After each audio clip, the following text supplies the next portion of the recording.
सुनिए जी, अपने साथ यह पानी की बोतल ले जाइए। बाहर बहुत ज्यादा गर्मी है।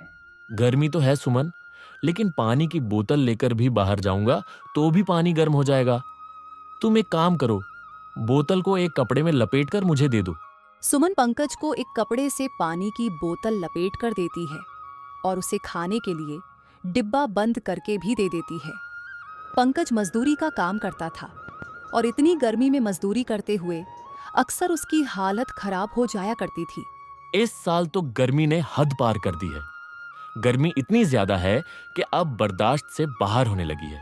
हाँ, सही कह रहे हो भाई। ऊपर से इतनी गर्मी में मजदूरी करना बहुत बड़ा खतरा है। सर के ऊपर इतनी धूप मंडराती रहती है। कभी कभी तो इतनी धूप में काम करते हुए सर चकराने लगता है मेरा। हम सबका यही हाल है भाई। कितना पसीना निकल गया है काम करते करते। मुझे तो बहुत जोर से भूख लग रही है। चलो चलकर खाना खा लेते हैं। सभी मजदूर खाना खाने के लिए बैठते हैं। पंकज अपने डिब्बे से रोटी, चटनी और एक प्याज निकालता है। यह प्याज ही है जिसने हमें इस लू से बचाया हुआ है, वरना अब तक तो हमें गर्मी नुकसान कर चुकी होती। लेकिन यह बेचारी प्याज भी हमें कब तक इस गर्मी से बचाएगी।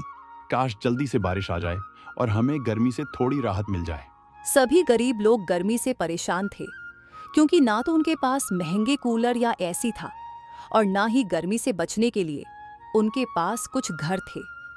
शाम को पंकज काम से घर लौटता है।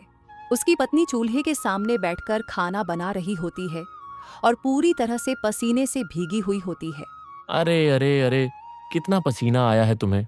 इतनी गर्मी में चूल्हे के सामने बैठकर खाना बना रही हो, तुम्हारी तबीयत खराब हो जाएगी। गर्मी है तो क्या हुआ जी, खाना तो बनाना ही पड़ेगा ना। खाना नहीं बनाऊंगी तो हम सब खाएंगे क्या? माँ, तुम गर्मी में रोटी मत बनाया करो। तुम मांड वाला चावल बना लिया करो। हम उसी के अंदर नमक डालकर खा लेंगे। सुमन, तुम्हें खाना बनाने के लिए ज्यादा परेशान होने की जरूरत नहीं है। पहले ही इतनी ज्यादा गर्मी है। तुम इतनी देर तक चूल्हे के सामने बैठकर परेशान मत हो। सुमन थोड़ी देर में सबके लिए खाना परोसती है और पंकज से कहती है, सुनिए जी, मैंने एक जगह काम की बात की थी। वहां पर घर की सफाई का काम है। घर काफी बड़ा है तो मालकिन महीने के 7,000 रुपये देने को तैयार हो गई है। 1 महीने की पगार से हमारे घर में एक कूलर आ जाएगा। लेकिन मुझे कुछ भी अच्छा नहीं लग रहा सुमन, मेरे होते हुए तुम्हें काम करना पड़े। आप ज्यादा मत सोचिए। वैसे भी पत्नी का तो धर्म ही होता है हर परिस्थिति में एक दूसरे का साथ देना, और हम दोनों साथ मिलकर काम करेंगे तो खर्चा भी आसान हो जाएगा। और वैसे भी आपका मालिक आपको इतने पैसे नहीं देता। दिहाड़ी के पैसों से घर का खाना ही नहीं बन पाता। उन पैसों से हम गर्मी में कूलर और पंखा कहाँ से लगाएंगे? तुम ठीक कह रही हो सुमन। मेरी कमाई तो इतनी भी नहीं है कि गर्मी में अपने घर में कूलर पंखा लगवा लूं। तुम भले ही काम पर जा रही हो, लेकिन अपना ध्यान रखना और जितना काम हो पाए उतना ही करना।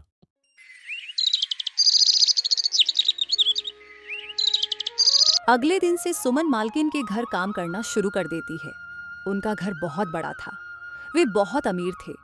पूरे दिन उनके घर में एसी की ठंडी ठंडी हवा चलती रहती थी। इस घर में आकर तो पता ही नहीं चलता कि गर्मी भी है। पूरा दिन एसी की ठंडी हवा आती रहती है। मैं तो यहाँ पर गर्मी से बच जाती हूँ, लेकिन पंकज जी और गुड्डी को थोड़ी देर के लिए भी उस गर्मी से राहत नहीं मिलती। अरे सुमन, खुद से क्या बातें कर रही हो? काम पर ध्यान नहीं है तुम्हारा क्या? नहीं नहीं मालकिन, मैं तो बस सोच रही थी कि काश मेरे घर में भी आपके घर जैसा एसी लगा होता तो मेरे परिवार को इस तरह गर्मी में परेशान नहीं होना पड़ता। माफ करना सुमन, लेकिन यह सब लगवाना तुम गरीबों के बस की बात नहीं है। अगर तुम जैसे तैसे करके घर में एसी लगवा भी लोगी तो तुम्हारी इतनी हैसियत नहीं कि तुम उसका बिल भर पाओ। इसलिए सपना उतना ही देखो जितने सपने को पूरा करने की तुम औकात रख सको। सुमन को मालकिन की बात सुनकर बहुत बुरा लगता है, लेकिन वो उसे कुछ नहीं कह सकती थी, क्योंकि अगर वह उससे कुछ बोलती तो वह उसे काम से निकाल देती। सुमन चुपचाप इस बेइज्जती के घूंट को पी जाती है। शाम को वो अपने घर जाती है। घर में बहुत गर्मी थी। पूरा घर आग की किसी गर्म भट्टी की तरह तप रहा था। माँ, आज तो कुछ ज्यादा ही गर्मी है। देखो तो, पसीना रुकने का नाम ही नहीं ले रहा है। इतनी देर से हाथ में पंखा कर रही हूँ और अब तो मेरा हाथ भी दर्द करने लगा है। बेटा, एक काम कर, मैं बाहर नल से ठंडा पानी लेकर आती हूँ। तू उससे नहा ले, थोड़ी देर तुझे अच्छा लगेगा। सुमन बाहर लगे नल से एक बाल्टी पानी भरकर लाती है और अपनी बेटी को ठंडे ठंडे पानी से नहला देती है।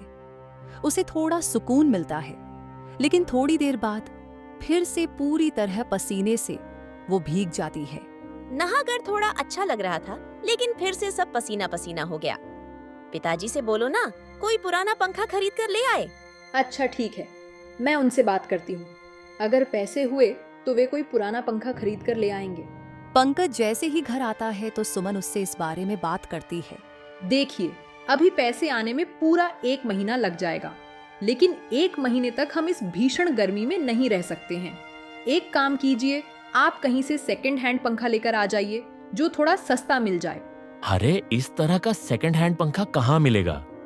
पंखा तो नया ही खरीदना पड़ेगा सुमन। और मैंने पता किया था, पंखा 5,000 से कम का नहीं मिल रहा है। मेरे दिन की दिहाड़ी 300 रुपए है। मैं हर रोज 50 रुपए कुछ बचा रहा हूं, लेकिन फिर भी अभी तक 2,000 रुपए भी नहीं जोड़ पाया हूं। पंखा खरीदने के लिए अभी भी 3,000 रुपए कम है। ऐसी बात है तो आप मेरी कंगन बेच दीजिए। उसे बेचकर इतने पैसे तो आ ही जाएंगे कि घर में एक पंखा लग सके। अरे ये तुम कैसी बात कर रही हो सुमन? भला तुम्हारे कंगन बेचकर मैं घर में पंखा थोड़ी ना लगवाऊंगा। देखिए, इस समय मुझे कंगन से ज्यादा एक पंखे की जरूरत है। बाद में जब पैसे आएंगे तो दोबारा कंगन खरीद लूंगी, लेकिन अभी इस भीषण गर्मी में बिना पंखे के मैं अपनी बेटी को नहीं रख सकती। सुमन पंकज को अपने कंगन निकाल कर दे देती है।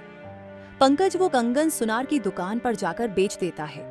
उन पैसों से वह एक पंखा खरीद कर अपने घर में लगा लेते हैं। ये हमारे घर में भी पंखा लग गया। अब हमें भी गर्मी से राहत मिल जाएगी। हाँ बेटा, अब हमें भी गर्मी में नहीं सोना पड़ेगा। अब तू खुश है ना? हाँ माँ, मैं बहुत खुश हूँ।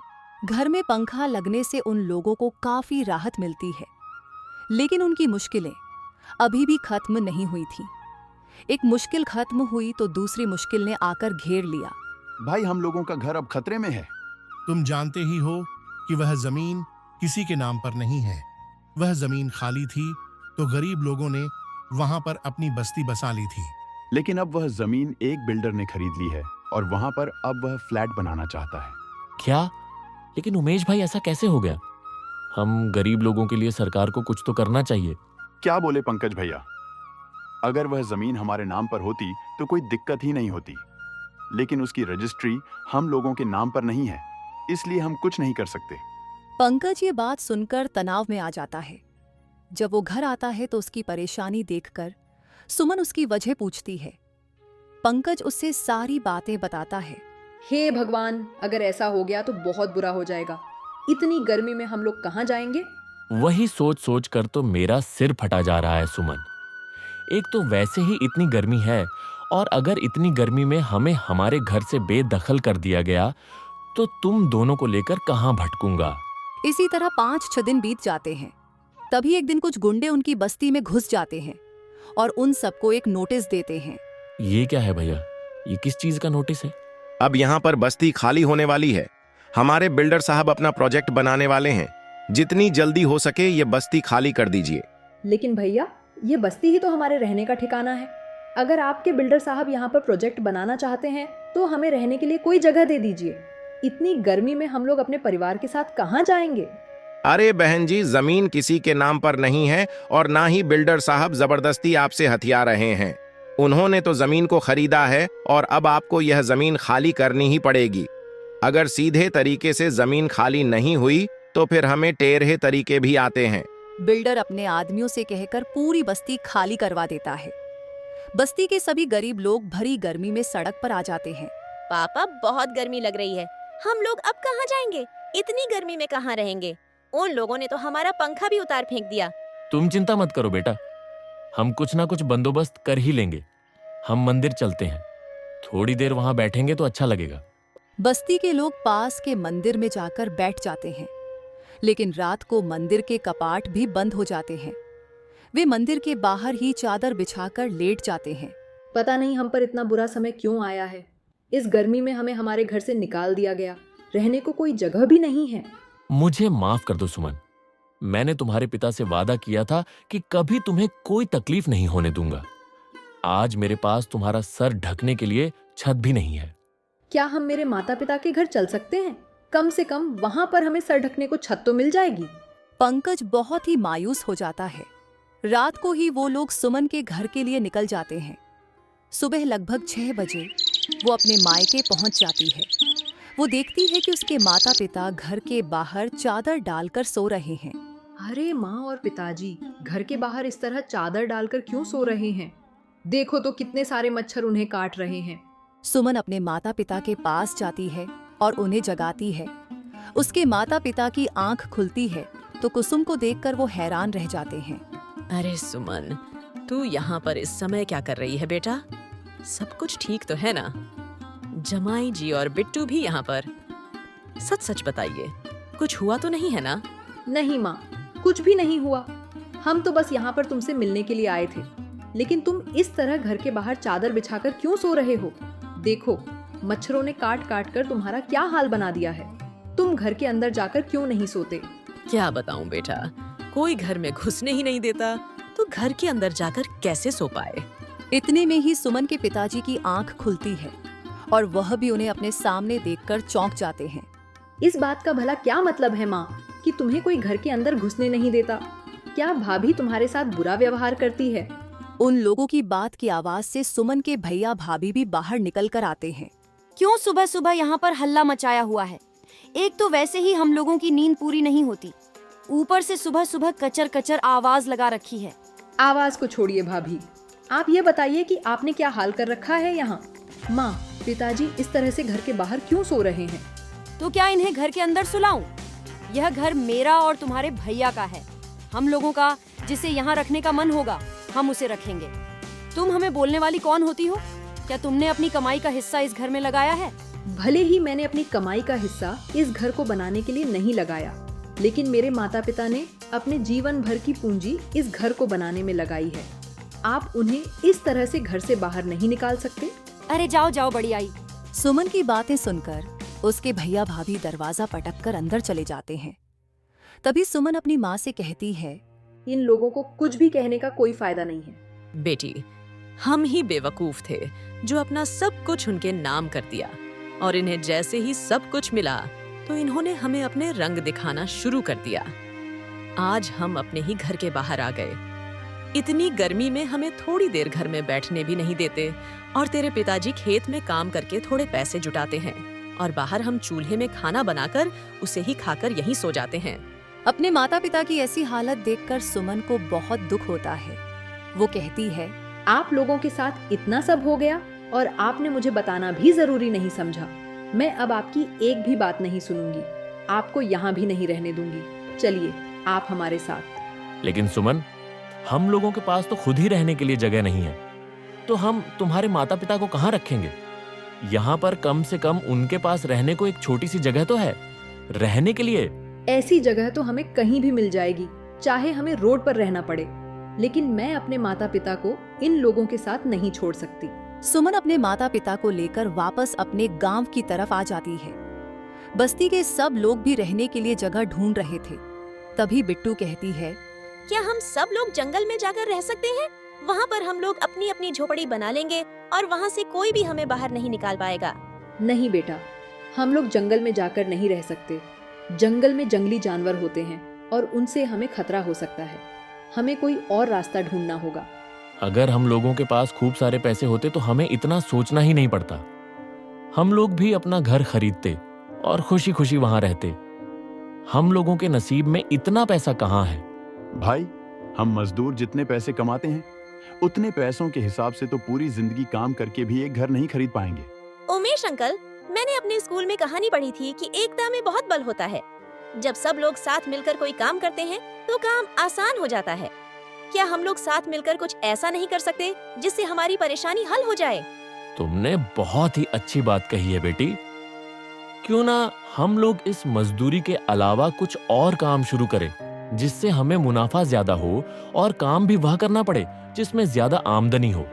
हाँ, क्यों ना हम अपना अलग अलग काम शुरू करें और उन पैसों को जोड़कर कुछ अच्छा करने की कोशिश करें।